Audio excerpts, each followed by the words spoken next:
नमस्कार दोस्तों, मैं रोहित शुक्ला स्टडी अड्डा में आप सभी का स्वागत है। दोस्तों, आज हम अपने सामान्य ज्ञान का पार्ट 2 लेके आए हैं, जो कि आपके आने वाले सभी एग्ज़ाम के लिए बहुत ही महत्वपूर्ण होगा और इसमें सामान्य ज्ञान के साथ साथ करंट अफेयर के भी रिलेटेड क्वेश्चन शामिल किए गए हैं, जो कि बहुत ही जो इम्पोर्टेंट है उन्हीं को मैंने शामिल किया है।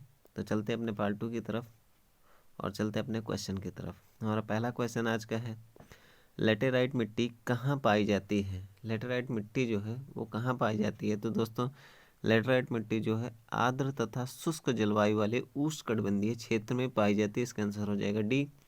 और इसमें एक इम्पॉर्टेंट बात बताते हैं कि लेटेराइट मिट्टी में जो है वो लौह और एल्यूमिनियम जो है वो प्रचुर मात्रा में पाई जाती है।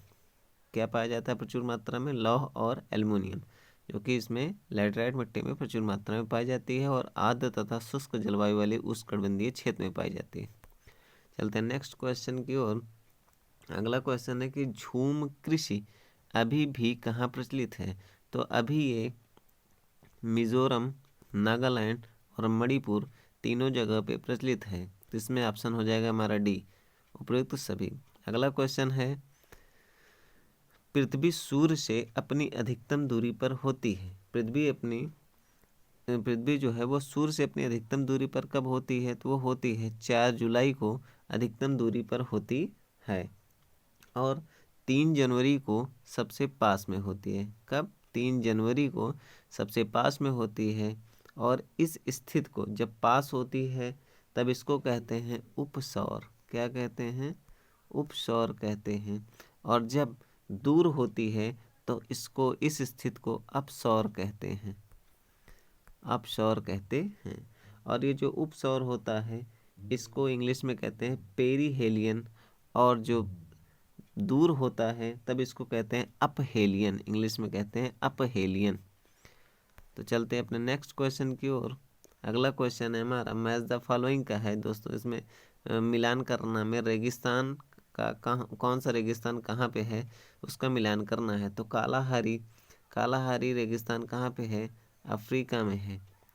और आटाकामा कहाँ पे है? तो आटाकामा दक्षिण अमेरिका में है। आटाकामा दक्षिण अमेरिका में है। और थार का मरुस्थल पता ही होगा कि एशिया में होता है। और ग्रेट विक्टोरिया कहाँ है? ऑस्ट्रेलिया में है। तो इसका हमारा ऑप्शन हो जाएगा ए का 3 और बी का 1, सी का 4 और डी का 2। तो 3142 हमारा हो जाएगा डी में हो जाएगा 3142। इसका ऑप्शन हो जाएगा डी। चलते हैं नेक्स्ट क्वेश्चन की ओर। नेक्स्ट क्वेश्चन है कि निम्नलिखित में से कौन सा यंत्र धातु भट्टियों के अंदर तापमान को मापने के लिए सबसे उचित है? तो पाइरोमीटर। भट्टियों के अंदर के तापमान को मापने के लिए सबसे उपयुक्त क्या है? पाइरोमीटर है। और ये पाइरोमीटर जो है वो स्टीफन के सिद्धांत पे कार्य करता है। किसके सिद्धांत पे? स्टीफन के। पाइरोमीटर जो है वो स्टीफन के सिद्धांत पे कार्य करता है। और इस पाइरोमीटर की एक खास बात बता दें कि ये अत्यधिक उच्च ताप की माप करता है। मतलब कि 800 कितना? 800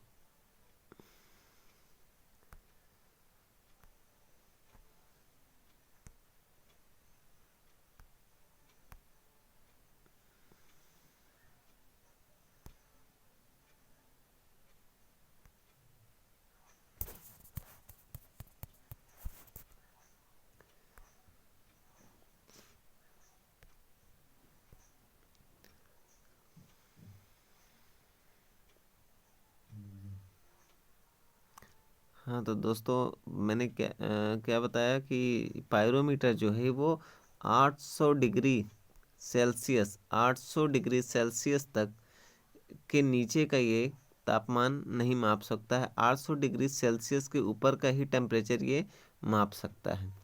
इसीलिए इसको कहा गया कि ये अत्यधिक उच्च ताप की माप करता है। चलते हैं नेक्स्ट क्वेश्चन की ओर। नेक्स्ट क्वेश्चन है, 20 किलोग्राम द्रव्यमान वाली वस्तु की गतिज ऊर्जा जूल में ज्ञात, जिसका वेग 4 मीटर पर सेकंड है। गतिज ऊर्जा इसमें ज्ञात करना है। तो गतिज ऊर्जा का फार्मूला होता है दोस्तों 1/2 means half MB², half MB²। तो m बराबर क्या हो गया, तो m बराबर हो गया 20 और मल्टीप्लाई बाय हो गया कितना 4 मीटर पर सेकंड है, तो 4 का स्क्वायर, और इसको कैंसिल कर देंगे तो ये हो जाएगा 10। और अभी ये हो गया 10 मल्टीप्लाई बाय 4 का स्क्वायर करेंगे तो 16 आ गया, तो इक्वल टू हो गया 160। तो हमारा आंसर हो जाएगा 160, जो कि ऑप्शन सी में है। चलते हैं नेक्स्ट क्वेश्चन की ओर। निम्नलिखित में से क्या द्वितीयक संचय यूनिट नहीं है, इसमें यूनिट नहीं है बताना है। तो रैम इसमें द्वितीयक संचय यूनिट नहीं है, रैम जो है वो प्राथमिक संचय यूनिट है। बाकी जो बचे हुए हैं DVD और फ्लॉपी और चुंबकीय टेप, ये सब द्वितीयक संचय यूनिट है। रैम जो है वो प्राथमिक संचय यूनिट है। रैम क्या है, प्राथमिक संचय यूनिट है। चलते हैं नेक्स्ट क्वेश्चन की ओर। नेक्स्ट क्वेश्चन है IBM का पूर्ण विस्तार क्या है। तो IBM का पूर्ण विस्तार है international business machine, international business machine है। इसका मुख्यालय जो है वो अमेरिका में है। इसका IBM का मुख्यालय कहाँ है, तो अमेरिका में है। कहाँ पे है, अमेरिका में इसका मुख्यालय है। और इसका कार्य क्या होता है, तो इसका कार्य होता है, ये क्या कहते हैं, हार्डवेयर और सॉफ्टवेयर बनाने का काम होता है और बेचने का काम। हार्डवेयर और सॉफ्टवेयर बनाने और बेचने का काम होता है IBM का फुल फॉर्म होता है इंटरनेशनल बिजनेस मशीन, और इसका मुख्यालय अमेरिका में है।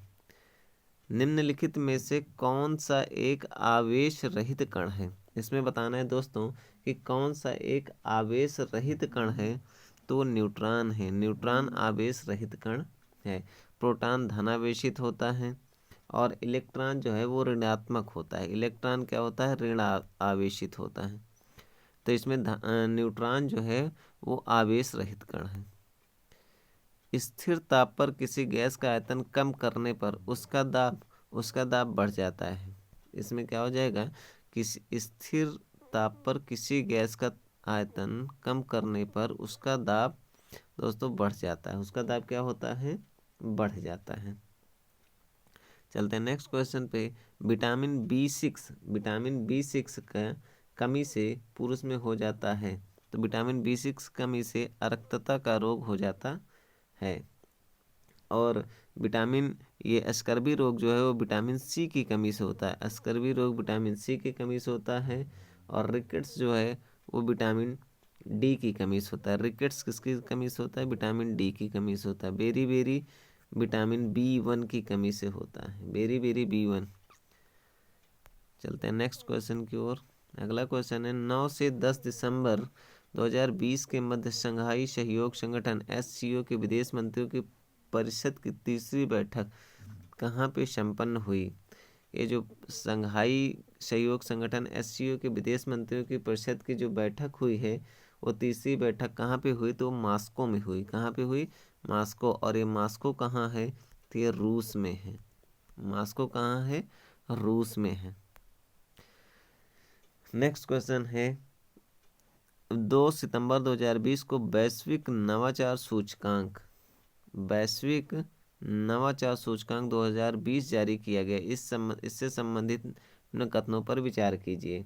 वैश्विक नवाचार, इसका मतलब होता है वैश्विक का global innovation index. Global innovation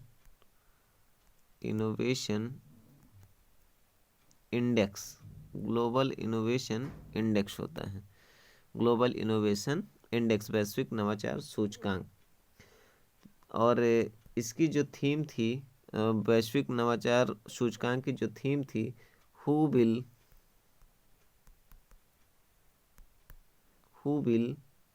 finance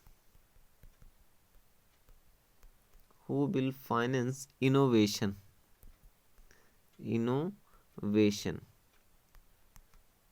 इसकी थीम थी हु विल फाइनेंस इनोवेशन, इसकी थीम थी। अब चलते हैं इसमें देखते हैं कौन सा ऑप्शन सही होगा। इस सूचकांक में विश्व की कुल 31 अर्थव्यवस्थाओं को शामिल किया गया है। तो दोस्तों ये सही है बिल्कुल, इसमें 131 अर्थव्यवस्थाओं को शामिल किया गया है। इस सूचकांक में अमेरिका को शीर्ष स्थान प्राप्त हुआ। अमेरिका को शीर्ष स्थान प्राप्त हुआ, जो कि ये ऑप्शन गलत है। अमेरिका को शीर्ष स्थान नहीं प्राप्त हुआ है, स्विट्जरलैंड को शीर्ष स्थान प्राप्त हुआ। किसको? स्विट्जरलैंड को। स्विट्जरलैंड शीर्ष स्थान प्राप्त हुआ। और इसमें भारत को 48वां स्थान प्राप्त हुआ। ये भी सही है, मतलब पहला और तीसरा सही है, तो इसमें ऑप्शन हो जाएगा ए। ऑप्शन ए हमारा बिल्कुल सही होगा। चलते हैं नेक्स्ट क्वेश्चन की ओर। नेक्स्ट क्वेश्चन है, मानव हृदय में कक्षों की संख्या कितनी होती है? तो बताना, मानव हृदय में कक्षों, चैम्बर्स की जो संख्या होती है वो 4 होती है। कितने होते हैं? 4। जीवाणुओं की खोज किसने की थी? तो एंटोनी वॉन लीवेनहॉक ने की थी। जीवाणुओं की खोज किसने की थी? तो एंटोनी वॉन लीवेनहॉक ने की थी। नेक्स्ट क्वेश्चन है, भारत में योजनाबद्ध अर्थव्यवस्था किस पद्धति पर आधारित है? योजनाबद्ध, ये सामाजिक व्यवस्था पर, समाजवादी व्यवस्था पर आधारित है। भारत में योजनाबद्ध अर्थव्यवस्था किस पद्धति पर आधारित है? तो समाजवादी व्यवस्था पर। किस पे है? समाजवादी व्यवस्था पर आधारित है। चलते हैं नेक्स्ट क्वेश्चन की ओर। भारत में राष्ट्रीय आय का आकलन पहली बार किसने किया था? तो पहली बार दादा भाई नौरोजी ने किया था। राष्ट्रीय आय का आकलन जो है पहली बार भारत में दादा भाई नौरोजी ने किया था। वो भी कब किया था? तो 1868 ईस्वी में किया था। नेक्स्ट क्वेश्चन है, a brief history of time, a brief history of time नामक पुस्तक किस वैज्ञानिक ने लिखी है? तो स्टीफन हॉकिंग ने लिखी है। स्टीफन हॉकिंग ने लिखी है a brief history of time.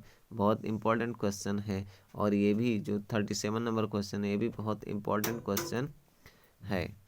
तो दोस्तों, आज के लिए बस इतना ही। अगर आपको मेरा वीडियो पसंद आए तो लाइक सब्सक्राइब जरूर करिएगा। धन्यवाद।